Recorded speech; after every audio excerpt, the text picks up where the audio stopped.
The Brave Tin Soldier.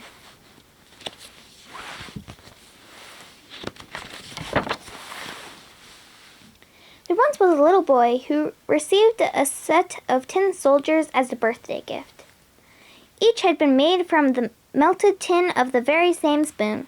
They all looked identical in their distinguished red and blue uniforms. All that is, except for one, who had only one leg, as there had not been enough tin left to make him another.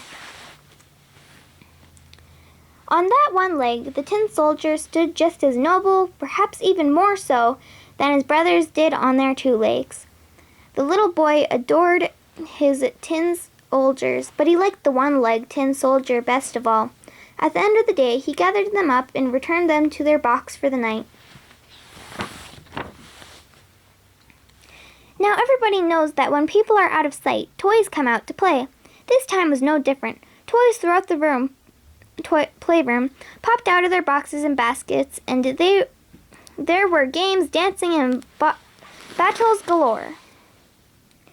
But the one-legged tin soldier's attention was elsewhere. A beautiful music box that sat on the mantelpiece nearly enchanted him. As he looked up at it, something even more interesting caught his attention. A lovely paper ballerina, with her arms outstretched and one of her legs raised high under her sparkling blue tutu. The beautiful ballerina stood on only one leg. "Why, she's just like me," thought the tin soldier. He didn't take his eyes off her. But suddenly, at the stroke of midnight, a mean-looking troll popped out of the box and spotted the tin soldier for the first time. He followed the soldier's gaze and said, "Don't you know it's rude to stare, soldier? Better keep your eyes on yourself or something bad might happen. Just wait and see." In the morning, when the children came downstairs to play, the tin soldier was forgotten on the sill of an open window. While he was now further away from the ballerina, he could still admire her from his spot. And what a sight she was! The tin soldier was so smitten by the lovely ballerina that he wasn't paying much attention by anything else.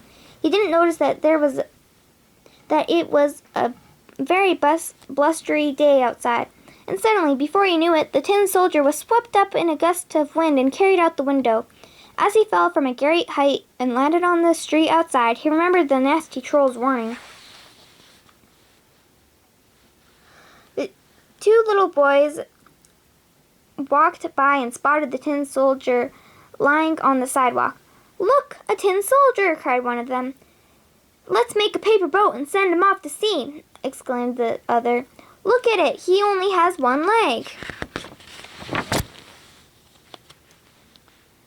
The two boys made a paper boat out of newspaper and in it went the tin soldier. They placed the boat in the gutter, let go, and with that the tin soldier sailed off downstream. The current was strong from the morning rain, and the flimsy paper boat swirled about dangerously. But the tin soldier was brave and didn't flinch once. Up ahead loomed the opening of a drain to the sewer. Before the tin soldier could consider escaping, the paper boat whooshed down the chute of water into the darkness of the underground tunnel. "Where am I now?" wondered the tin soldier.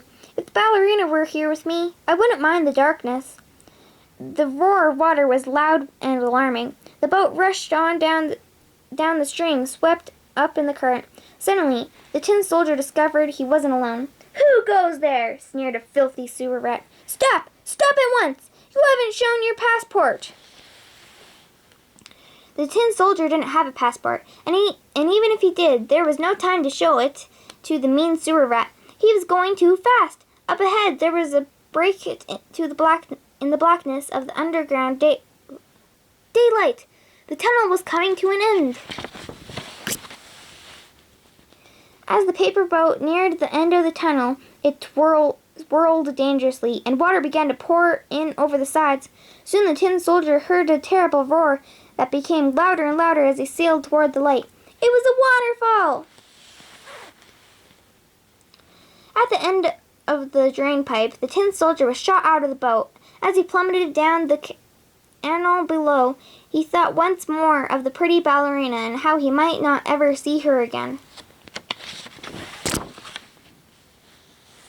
The tin soldier sank deeper and deeper into the water, when suddenly he was snatched up and swallowed by a large fish in one big gulp. Now where am I? Wondered the tin soldier, for there was no light whatsoever inside the fish's belly. Anyone else would have been very scared indeed, but the tin soldier was brave. As the fish swam alone, sometimes quickly, and at other times more slowly, the tin soldier was jostled to and fro inside the fish's belly. Without warning, the fish suddenly became still. The tin soldier could do nothing but wait. After some time, a flash of light appeared, and soon the tin soldier saw daylight once more. "I don't believe it!" exclaimed the mother of the boy whose tin soldier it was. "It's the tin soldier! How funny that he ended up in the belly of a fish we bought at the market!" With that, he picked up the tin soldier and brought him to the playroom to show her oldest son what she had found inside the fish's belly. He was amazed. What an adventure for a tin soldier! The tin soldier was placed along next to his fellow comrades on the playroom table. They silently saluted their lost brother.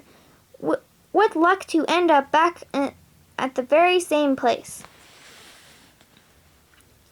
Then across the room he spotted the pretty ballerina, who stood lovelier than ever in this very same position with one of her legs raised under her tutu.